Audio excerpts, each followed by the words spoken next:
Well, hello everyone and welcome back. In my last video, I mentioned I wanted to film another watch me video, watching me do a keratin treatment on me, because I know some of you like these type of videos. Well, here it is.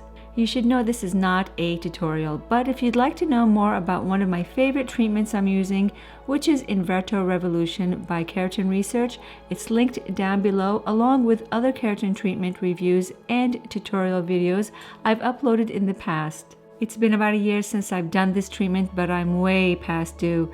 I usually get this done every 4 to 5 months, but my frizz is getting out of control once again, especially now the summer is here.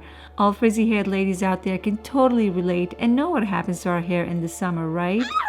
So this time around, I applied the keratin where it's most needed, which is at the nape of my neck, hairline, temples, and roots on top of my head. Basically, where frizz is most noticeable.